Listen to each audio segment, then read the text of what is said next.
Good morning. How are you, my dear friends, my colleagues? You see, I'm feeling very much proud of all of you. You're all smart, you're all intelligent. And this is Ranawari platform. Cassette School, Ranawari. You know that we were continuing that modernization of Kashmir, Jammu and Kashmir, and I think it is 5th session. I don't remember now what session it is. It is 27th. It is today 27. हाँ? 27th session. नहीं मालूम अच्छा, कश्मीर इसमें का कश्मीर का क्या part है इस ये? तरह पार्ट है 27th का। अच्छा आप सुनो, हम पहुंच गए थे मीर कासिम तक, शेख साहब के बाद बख्शी साहब के बाद मीर कासिम। आपको पता है जिस वक्त शेख इंदिरा अकॉर्ड हुआ तो उसमें अब फैसला हो गया ना, शेख साहब ने हिंदुस्तान के साथ अपना इलाक दोबारा किया under the new conditions, under the new circumstances, और उन्होंने अपना महाज रायशुमारी उन्होंने खोला था, वो उन्होंने बंद कर दिया। उन्होंने महाज रायशुमारी खोला था एक फ्रंट, तो उसके बाद उन्होंने वो बंद किया और उन्होंने हिंदुस्तान के साथ हैंडशेक किया। अब देखो, मगर अभी ये इम्प्लीमेंट नहीं हुआ। अब तो शेख साहब ने बनना है ना दोबारा चीफ मिनिस्टर, तो क्या हुआ कि दैट उस वक्त मीर कासिम चीफ मिनिस्टर था। चूंकि ये सारे नॉमिनेटेड चीफ मिनिस्टर थे, नॉमिनेटेड समझे, ऊपर से सेंटर से बनाए गए थे, तो इनको चढ़ाना उतारने में कोई दिक्कत नहीं थी।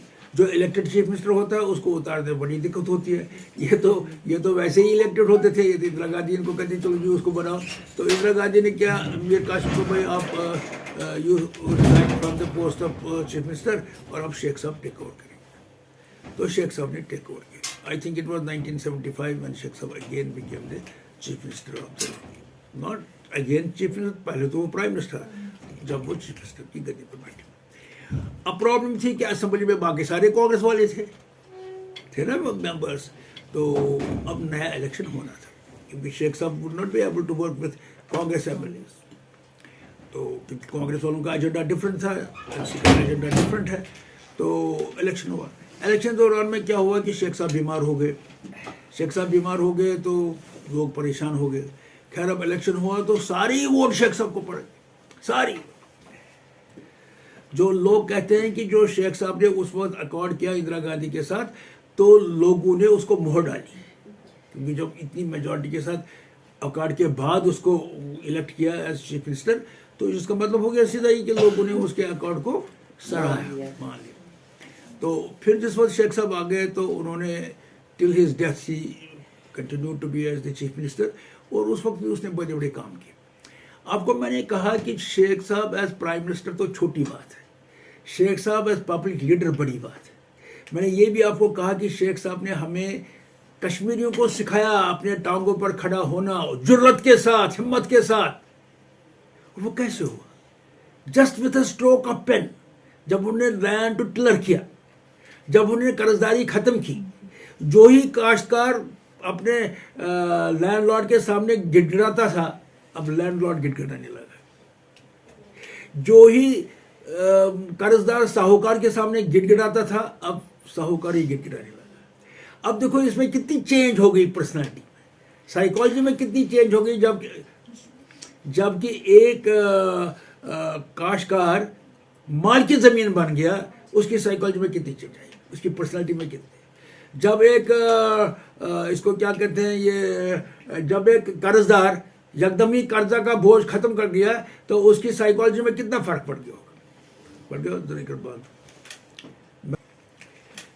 तो मैं क्या कह रहा था, मैं ये कह रहा था कि with a stroke of pen, with a single stroke of pen, Sheikh Sahab ने एक काश्तकार को माल की जमीन बनाया। With a stroke of pen उसने कर्जदार को कर्जदारी से मुक्त किया। तो उसकी पर्सनालिटी में कितनी चेंज आई हो। पहले तो गांव वाला जो है वो हर एक को माथा टेकता रहता था, अब तो गांव वाला खड़ा हो गया स्ट्रेट। और देखो 80% of the population is villagers. 80% of the population अगर एकदम खड़े हुए, जुर्रत में आया, सेल्फ कॉन्फिडेंस उनमें आई, उनकी पर्सनालिटी में चेंज आई, तो ये बताओ ये कितना कंट्रीब्यूशन है। मगर ये वो कर सका जबकि वो प्राइम मिनिस्टर बना। विदाउट प्राइम मिनिस्टर वो ऐसा स्ट्रोक ऑफ पेन तो नहीं लगा सकता था। तो in a single stroke of pen ही made all the poor people of Kashmir, 80% of them, to stand on their legs with a different feeling of ownership, courage and confidence. ये बड़ा contribution. तो अब शेख साहब दोबारा चीफ मिनिस्टर बने। इन दिनों में मैं तो कहता हूँ सबसे बड़ी तो लीगेसी उसकी यही है जो जिसने कश्मीरियों को खड़ा कर दिया और उनको हिम्मत दे दी, उनको सवाल पूछने की हक हासिल किया, उन्होंने हक हासिल किया। उसके बाद उन्होंने जिस पर बन गया उन्होंने बहुत से और भी काम किए। एक काम तो किया उन्होंने SKICC बनाया, जहाँ पर हमेशा इंटरनेशनल कॉन्फ्रेंसेस होती हैं, बहुत बड़ा, और हमारा प्राइड है। आपने देखा है ऐसे SKICC। दूसरा उन्होंने क्या किया, उन्होंने बाईपास बनाया जिससे वजह से ट्रैफिक के ऊपर काफ़ी ईज आया। तीसरा चीज़ उन्होंने एम्स लेवल का हॉस्पिटल बनाया, सोरा में हॉस्पिटल बनाया, वो एम्स लेवल का हॉस्पिटल बनाया। ये तीन चीज़ें परमानेंटली रहेंगी। बाईपास से लोगों को कंटिन्यूसली फायदे पहुंचते जाएंगे, और जो एम्स साइज का उसने हॉस्पिटल बनाया ये हमेशा लोगों की खदमत करता रहेगा। और मैं बताऊंगा कि जो सैनिटोरियम बनाया कि इंटरनेशनल कॉन्फ्रेंस सारे वहाँ होते हैं। शेख साहब तो कोई भूल नहीं सकता है, उन्होंने तो अपने फुटप्रिंट्स बहुत बड़े डाले हैं और जिनकी वजह से वो हमेशा याद किए जाएंगे। ये छोटी छोटी सी बातें मैं कहता हूँ उन्होंने क्या किया। उन्होंने ट्रांसपोर्ट के लिए भी काम किया। उन्होंने क्या किया, जो पेजेंट्स को तो लैंड दिया था लेकिन लैंडलेस लेबरर्स को कुछ नहीं दिया था, लेकिन उनको भी दिया। उनको क्या किया, उनकी वेजेस को बढ़ाया, मिनिमम वेज बढ़ाई। बाद में बख्शी साहब ने वो बहुत बढ़ाई, लेकिन शेख साहब ने पहले बढ़ाई थी। तो इस तरह से जो लैंडलेस लेबर थे उनके लिए भी कुछ हेल्प हुआ। तो उन्होंने काफ़ी काम किए और उनको हम हमेशा याद रखेंगे। कश्मीर के बारे में सोचेंगे आप शेख साहब के बगैर impossible. You can not think about Kashmir without Sheikh Sahab. बाकियों को आप भूल भी सकते हैं लेकिन शेख साहब को भूल नहीं सकते। He was that kind of leader. तो खैर शेख साहब के गुजरने के बाद क्या हुआ, और एजुकेशन में उन्होंने, क्योंकि he was himself the education minister, women's education पर, एजुकेशन इन जनरल पर, उस वक्त उन्होंने कहा कि ये आउटडेटेड कोर्सेज ख़त्म करो। उस वक्त उन्होंने कहा जॉब ओरिएंटेड कोर्सेज इंट्रोड्यूस करो। उस वक्त उसने कहा विमेंस के लिए स्पेशल प्रोग्राम बनाओ एजुकेशन के। विमेंस एजुकेशन के हायर लेवल पर कॉलेजेस बनाए। ये नहीं कि दैट स्कूल ही खाली बनाए, कॉलेजेस बनाए। और ये इंश्योर किया दैट हर लड़की जो है वो स्कूल जाए। उसमें हमको महाराजा हरि सिंह का भी जिक्र करना चाहिए, क्योंकि महाराजा हरि सिंह ने कंपल्सरी एजुकेशन एक्ट पास किया था, जिसकी वजह से क्या था कि हर बच्चे को स्कूल जाना था। तो चूंकि हर बच्चे को जबरी स्कूल जाना था तो इन स्कूलों का नाम पड़ गया जबरी स्कूल। फिर नाम ही पड़ गया इनका जबरी स्कूल। क्यों? वहाँ पर हर पेरेंट ने अपने बच्चे, अगर आप अपने बच्चे को स्कूल नहीं भेजते थे तो आपके ऊपर फाइन लगाया जाता था, जिसकी वजह से आप मजबूर होते थे अपने बच्चे को स्कूल भेजने। अच्छा, वजीफे दिए, स्कॉलरशिप दिए, गरीबों को किताबें मुफ्त मुहैया करवाई। ये सारे काम उन्होंने, और जो भी बख्शी साहब ने किया उसका प्लान तो पहले ही शेख साहब ने। अच्छा, जिस वक्त वो इसमें नहीं थे, मतलब किसी सदारत में नहीं थे, जैसे चीफ मिनिस्टर नहीं थे या प्राइम मिनिस्टर नहीं थे, उस पीरियड को उन्होंने पता क्या, उसने हजरत बल बनाया। और हजरत बल को इतना बड़ा बनाया कि हमेशा आप हजरत बल का ये मदीना शरीफ के पूरे नक्शे पर बनाया, मदीना शरीफ के नक्शे पर बनाया। वो बहुत, ही ऑलवेज थॉट बिग। और आप देखते हैं ये भी परमानेंटली आपको उनकी तरफ से सौगात है। जब वो कुछ किसी गवर्नमेंट पोस्ट पर नहीं थे, जब आउटसाइड द गवर्नमेंट थे, जब वो जेल से रहा किया गया ना, उसको बाद में भी जेल डाला गया था। लेकिन फाइनली जिस वक्त, मैं ये 1975 से पहले की बात करता हूँ, बाद में तो चीफ मिनिस्टर बने, उससे पहले जिस वक्त वो he was not holding any government post, उन्होंने वो टाइम हजब साइन बनाई और इतना अच्छा बनाया उसको, इतना अच्छा बनाया कि आपको लगता है जैसे आप मदीना में हैं। तो ये चीज़ें तो आपको भूलनी नहीं है। ये तो सीधी, चाहे वो गवर्नमेंट में था चाहे वो गवर्नमेंट में नहीं था, उन्होंने लोगों के लिए हमेशा काम किया, हमेशा।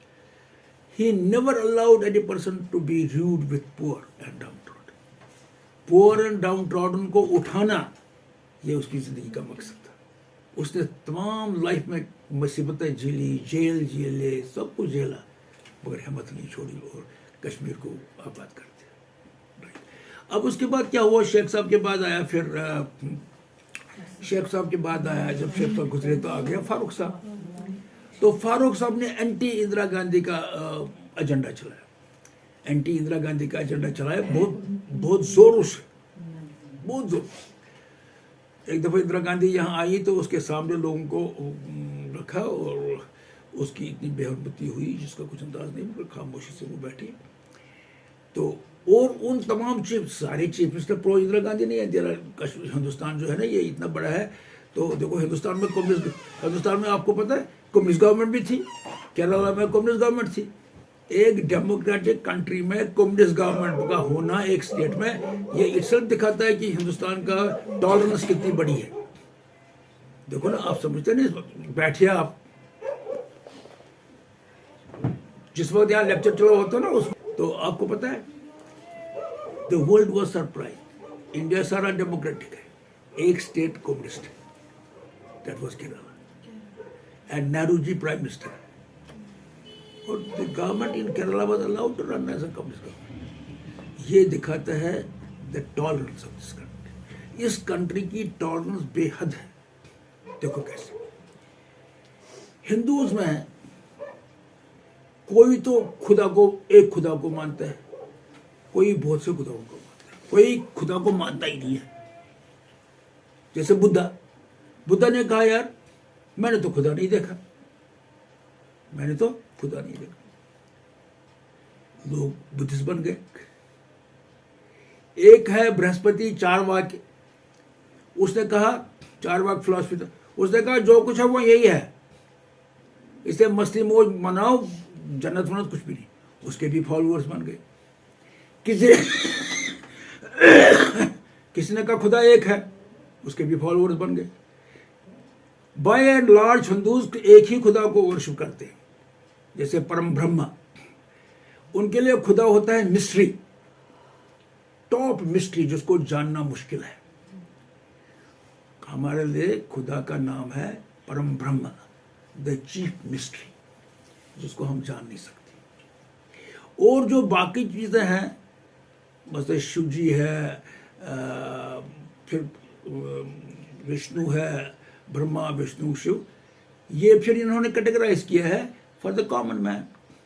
भाई क्रिएशन का जो है शिव है, प्रिजर्वेशन का विष्णु है, और you understand my point on that. तो इस तरह से इन्होंने फिर बाद में सब असिस्टेंस बनाए, मगर मेन उनका कॉन्सेप्ट है. अब मैंने क्या कहना है, मैंने कहना है कि आपस में हम लड़ते नहीं हैं. जैसे आप हैं कहते हैं खुदा नहीं है, जैसे बुद्धिस्ट कहते हैं. आप हैं कहते हैं कि खुदा एक है, आप कहते हैं नहीं खुदा एक तो है लेकिन हम बाकी बहुतों को वर्शिप करेंगे. हमारे अंदर कोई शिर्क का कंसेप्ट नहीं है. हम आपस में लड़ते नहीं हैं. हम हर एक को अपने अपने मजहब को फॉलो करने देते हैं, या अपने अपने धाराएं को फॉलो करते. इधर से सारी कंट्री डेमोक्रेटिक है, उधर से एक स्टेट कम्युनिस्टिक है. ये इंडिया की वो टॉलरेंस का ही मादा था, जिसकी वजह से क्या हुआ कि दैट कम्युनिस्ट स्टेट भी चली और बाकी डेमोक्रेसी के साथ साथ चली. तो that way India is by and large very tolerant. हमें पता नहीं था. तो हमारे घर में एक आदमी रोजा रखता है, दूसरा नहीं रखता है, नो प्रॉब्लम. हमारे घर में एक आदमी एक देवता को पूजता है, दूसरा ओके. हमारे लिए सब कुछ ओके है. That is because of tolerance. Otherwise अगर टॉलरेंट ना होते तो हम एक दूसरे को लड़ाई, तो मेरी फैमिली में तुम कहते हैं मैंने उसको वर्शिप कर दिया. तो दिस टॉलरेंस जो था that allowed communist government to run along. तो मैंने किस लिए ये कहा था सर, फारूक अब्दुल्ला ये फारूक अब्दुल्ला जो इस हिंदुस्तान में क्या था कि there are so many states which were anti Indira Gandhi. तो उन स्टेट को चीफ मिनिस्टरों के साथ ये इसने अपना अलायंस बनाया और अपना काम इंदिरा गांधी के अगेंस्ट शुरू किया. अब इंदिरा गांधी प्राइम मिनिस्टर है, वो भी तो आपने देखना है, उसके पावर्स हैं। तो लेकिन ये इलेक्टेड लीडर है, इलेक्टेड लीडर को डिस्टर्ब करना बड़ा डिफिकल्ट है। लेकिन मैनिपुलेशन में कोई हमेशा जो मैनिपुलेट करना चाहे तो वो मैनिपुलेट करते। उसने क्या किया, उसने गवर्नर को यहाँ भेजा, जगमोहन को वो बड़ा स्ट्रांग आदमी था और गुलाम मोहम्मद क्या है, गुलशाह क्या उसका नाम, गुलाम मोहम्मद शाह जो किसका जीजा था, किसका जीजा, फारूक अब्दुल्ला फारूक अब्दुल्ला का जीजा जो था, उसको बनाया चीफ मिनिस्टर। कैसे बनाएगा चीफ मिनिस्टर, खाम की बात नहीं है, ये नहीं कि चलो जी मेरे कासिम आप उतरो उसको बनाओ, नहीं। असेंबली में ही पार्टीबाजी हुई, गुटबाजी होगी, तो उसके अगेंस्ट जो उसको फेवर करते थे उनको उससे विड्रा करवाया और गुलशाह को फेवर करवाया, गुलशाह बन गया। तोड़ फोड़ करना, असेंबली को तोड़ फोड़ करके गुलशाह बन गया। गुलशाह के टाइम अब कॉमन लोग, असेंबली में क्या हुआ, कॉमन लोग जो है उन्होंने शेख फारूक अब्दुल्ला को चुना है, शेख साहब का लड़का है, और Kashmir can never forget the tall leader Sheikh Sahab because he has done so much for them. तो वो जुल्म से निकलने लगे। अब गुलाम मोहम्मद शाह ने कहा कहीं खून खराबा ना हो जाए, लोग मरे नहीं, क्योंकि उसने तख्त तो नहीं छोड़ना था, तो तख्त पर बैठने के लिए वो फौज भेजता, लेकिन उसने कहा ऐसे गड़बड़ हो जाएगा, लोग मरेंगे, तो वो हमेशा कर्फ्यू को रखता था जिसकी वजह से उसका नाम पड़ता था गुल कर्फ्यू, क्योंकि वो हमेशा ही जब भी देखो कर्फ्यू, जब भी देखो कर्फ्यू। क्यों कर्फ्यू? बिकॉज ऑफ जलसे जुलूसों को बंद करने के लिए और लोगों की लाइफ बचाने के लिए। तो उसका भी ज्यादा टाइम नहीं निकला, क्योंकि he was not an elected leader. कितनी देर तक आप कर्फ्यू रखेंगे, कितनी देर तक लोगों को बंद रखेंगे? फाइनली दोबारा इलेक्शन हुआ और फारूक अब्दुल्ला को फिर, अब फारूक अब्दुल्ला चीफ मिनिस्टर चल रहा है, इतने में 90s आया। जब 90s आया, फारूक साहब ने क्या किया, उसने रिजाइन किया। फारूक साहब ने रिजाइन किया। ये इस वक्त जगमोहन तो वापस गया था, फिर बाद में जगमोहन फिर आया है। जब 90s आया तो जगमोहन फिर आया, इधर से जगमोहन आया, इधर से फारूक साहब ने रिजाइन किया और वो लंदन चले गए। उसको कहते हैं जब कश्मीर क्राइसिस में था तो उनको कश्मीर को छोड़ना नहीं चाहिए था। लेकिन अगर उस वक्त मैंने कहा ना, अगर उस वक्त शेख साहब होते तो पंडित नहीं निकलते, क्योंकि वो नहीं निकलने देते। क्योंकि उसका देखो ना, he was a leader of that type, कि वो कहते कैसे जाएंगे, और specially he would have protected the minorities. Minorities को प्रोटेक्ट करना हर डेमोक्रेसी का फर्ज है। क्यों? जिस तरह से आपने देखा है, एक फैमिली में एक बच्चा जो होता है वो कमजोर होता है, तो माँ बाप का अटेंशन इस कमजोर बच्चे की तरफ ज्यादा रहता है। यही है सरकार का, जो हेड ऑफ द गवर्नमेंट होता है ना, head of the government is the guardian of his population. As a guardian of his population he has to take special care of the minorities. Minorities को गवर्नमेंट नहीं बचाती है, minorities को majority बचाती है। ये हमेशा याद रखो। अगर माइनॉरिटी बचती है किसी जगह भी, that is because of the public majority, not because government can do nothing. People are important. अब लीडर को रोल होता है, जैसे मैंने कहा था 90s में अगर शेख साहब होते, खैर फारूक साहब ने तो रिजाइन नहीं किया था, वो चले गए थे, और उनको लोग समझते हैं कि नहीं चाहिए था रिजाइन करना। खैर आई कैन नॉट बी ए जज, मैं कहता हूँ व्हाट पीपल वर सेइंग। तो मगर शेख साहब के उस वक्त होने का क्या फायदा होता? He would not have allowed minorities to go, and he would have ensured protection of minorities. उस वक्त जो गल्फ होता है ना, बीच में Muslim Hindu gulf, Sikh gulf, this gulf would not take place. तो ये पर्सनालिटी। अच्छा, उसके बाद क्या हुआ 90s हो, तो उसके बाद आपको सारी स्टोरी पता ही है। यहाँ तो एडमिनिस्ट्रेशन ही नहीं थी, देयर वाज नो एडमिनिस्ट्रेशन। यहाँ तो बस अभी आता था एक लड़का 6ठी जमात का, आज ही स्कूल बंद करो, बस बंद करो। मैं ऑटो पर चढ़ता था, ऑटो को रुकाते थे, एक और आदमी साथ में चढ़ता था, उसका गन मेरे यहाँ लगता था, मैं चुपचाप करके बैठता था, मैं कहता अच्छा ठीक है। तो जब वो उतरता था तो मैं सांस खुली सांस लेता था। तो हालात ऐसे थे कि 4 बजे ही बंद होता था। किसी ने मुझे अखबार में इंटरव्यू के लिए पूछा, आपने वो देखा होगा, बड़ा इंटरव्यू था मेरा, कि आपने जब सारा नॉर्मल हुआ, आपने स्कूल चलाई, तो कॉलेज, इवनिंग कॉलेज क्यों नहीं? मैंने इवनिंग कॉलेज क्या चलता, 4 बजे तो सारा बंद होता था ना, सारा मार्केट बंद हो जाता था। तो जब 4 बजे ही सब होता तो मैं इवनिंग कॉलेज कौन सा चलाता? तो ये इस तरह से हम बहुत देर तक रहे 90s में, तो बहुत खून खराबा हुआ, कश्मीरी लोग तो बहुत मर गए। मैं कहता हूँ पता नहीं 100,000 कम से कम 70-75 हज़ार कश्मीरी तो मर गए होंगे इस, क्योंकि आर्मी को अनलिमिटेड पावर्स थे। खाम एक दफ़ा क्या हुआ, गाड़ी में व्हीकल चल रहा है, नीचे से वो फ्रूटी फट गई, ठप निकला, आर्मी को गवा हमारे ऊपर कोई अटैक कर रहा है, उन्होंने गोलियां चलनी शुरू कर दी। ऐसे ही अच्छा मौलवी फारूक की डेथ हो गई, उस वक्त बहुत मैसेकर हुआ, so many people were killed. तो मतलब जिसको कहते हैं ना, dance of death was going on the street, dance of death was going. हम कहते हैं, उस वक्त कश्मीरी पंडित कहते हैं, काली माँ सड़क पर नाच रही है, क्योंकि डेथ का भी हमारी एक गॉडेस है जिसको हम काली माँ कहते हैं। तो she was dancing on the streets. पता ही नहीं था, सुबह निकला है आदमी, शाम को घर आएगा। कुछ हक में मरते थे, कुछ नाहक मरते थे, ज़्यादा लोग नाहक में ही मरते थे। मैं आपको बताऊँ, एक औरत थी, मैं चल रहा था सुथुब्रमण्य की तरफ, एक औरत उधर से थी, उसकी आंखों में आंसू थे। मैं तो उसको नहीं जानता था, मगर वो मेरी तरफ देख रही थी, तो मैं उसके पास गया। मैंने कहा क्या बात है? She just clasped me and wept. मेरे लड़के को लिया और उसको मारा। I felt so sad. मेरे स्कूल के कुछ लड़कों को मारा। मैं उनके घर गया, उन्होंने कितना रोया। अब भाई मिल्टन मेरे घर में आएगा, 2 मिनट की बात है, मैं क्या कहूँ, मेरे हाथ में कुछ है, फिर वो लोग आके मुझे मारेंगे, इसमें कोई सेंस है? ऐसे ऐसे काम हुए। वो सारा दौर ही अगर हम भूलें तो अच्छा है, नहीं तो क्या है, हमारा दिल बड़ा दुखी हो जाएगा। तो इस तरह से जो है वो 90s का हो गया। तो anyway I will continue this next.